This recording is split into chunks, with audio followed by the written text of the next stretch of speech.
पास आते हुए एक तरफ जहां बीजेपी के लिए भी बहुत अच्छी खबर सामने नहीं आई, तो वहीं पर आम आदमी पार्टी के लिए भी देखिए मंत्रियों के इलाके में हार का सामना करना पड़ा है। लेकिन चूंकि अब देश आपके एग्जिट पोल पर भी नजर बनाए हुए है और आपने कहा था कि जो भी होगा मैं सामना करने के लिए पूरी तरह से तैयार हूं, ये जो फाइनल आंकड़ा सामने आया है इसको आप कैसे देख रहे हैं? देखिए, ये सही है कि इस बार एक्सेस माई इंडिया जो जिसके लिए जाना जाता है और आज तक चैनल एग्जैक्ट पोल करने के लिए, तो हम एग्जैक्ट पोल ना कर पाए हैं, ये बिल्कुल सही है। हम उसको कर पाने में फेल हुए हैं। हमारे एग्जैक्ट पोल का यदि फासला देखें, जो बीजेपी की पहले बात कर ले 104 सीटें मिली हैं, तो 91 के आंकड़े से 13 सीटें बीजेपी को ज़्यादा मिली और 149 हमारी जो रेंज की शुरुआत थी आम आदमी पार्टी के संदर्भ में, उसमें 15 सीटें आम आदमी पार्टी को कम मिली और कांग्रेस को 2 सीटें ज़्यादा मिली। ये तो हो गया सीटों का आकलन। अब वोट शेयर की बात कर लें तो हमने आम आदमी पार्टी को 43% वोट दिया था, जो कि 42% मिला। बिल्कुल। बीजेपी को हमने 35% दिया था, जो कि 39 यानी कि 39% मिला। यहाँ पर कांग्रेस का 10% दिया था, जो कि 12% मिला। तो वार्ड के चुनाव में जहाँ पे कि टोटल वोट, एवरेज वोट की बात कर ले तो 28,000 वोट है और उसमें भी जो पड़े वोट, कहने का मतलब कि 50% मतदान हुआ, तो वो वोट रह जाते हैं 28,000 वोट पड़े। बहुत बड़े सैंपल साइज के साथ वो एग्जिट पोल किया था। बिल्कुल, बहुत बड़े किया था। और जी अपनी बात को आगे बढ़ाएं आप ये देखेंगे जो बड़ा फर्क पड़ा है हमारे पोल में, वो पड़ा है चांदनी चौक, ईस्ट दिल्ली में। जो बड़ा अंतर इसकी वजह है, 15% मुसलमान आते हैं और मुसलमान का बड़ा वोट जो है आम आदमी पार्टी का अपना जो स्टैंड रहा पिछले 2 महीने में, उसके चलते कांग्रेस को शिफ्ट हुआ। तो आप इसी के चलते ये पा रहे हैं कि यदि लोकसभा सीटों की बात करें भारतीय जनता पार्टी की, इसीलिए चांदनी चौक, नॉर्थ ईस्ट दिल्ली और ईस्ट दिल्ली, ये 3 लोकसभा जहां पे कि मुसलमान की संख्या 15% है, बीजेपी आम आदमी पार्टी से आगे है। ठीक है। बनिस्बत इसके कि 4 सीटों पे बहुत पीछे। बिल्कुल बिल्कुल। देखिए प्रदीप जी की सबसे अच्छी बात यही है, जो भी आंकड़ा होता है उसका पूरी तरह से वो सामना करते हैं।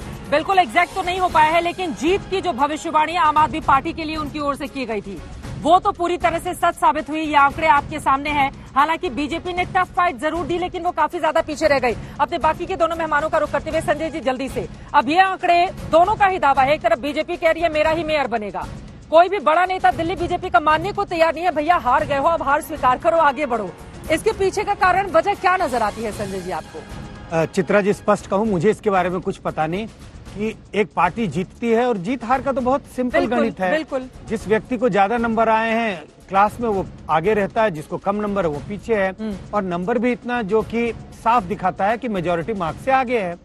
तो जीत किसकी हुई और हार किसकी हुई है, ये आंकड़े तो स्पष्ट बता रहे हैं। अब सवाल है कि इसके बाद भी अगर आप कहें कि भाई मिडिल किसे मिलेगा, मैं अगर क्लास का उदाहरण दे रहा हूं कि जो फर्स्ट आया है, लेकिन वो जो सेकंड आया वो कहता है लेकिन मिडिल मुझे ही मिलेगा, स्टेज पे मैं खड़ा हूंगा।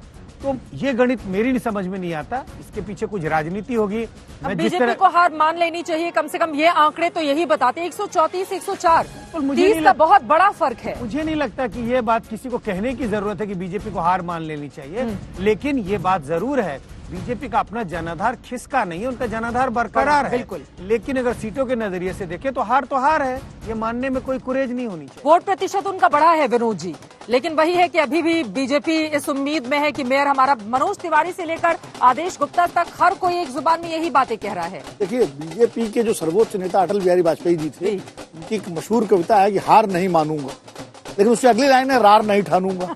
अब ये बीजेपी ये तो मान हार नहीं मानूंगा, और रार ठानेंगे कि नहीं ठानेंगे, क्योंकि जिस तरह से कर्नाटक में, महाराष्ट्र में, मध्य प्रदेश में चुनाव हारने के बाद भी बीजेपी ने येन केन प्रकार अपना मुख्यमंत्री बनवा ही लिया, तो यहाँ तो दल बदल विरोधी कानून भी लागू नहीं होता कॉर्पोरेशन में।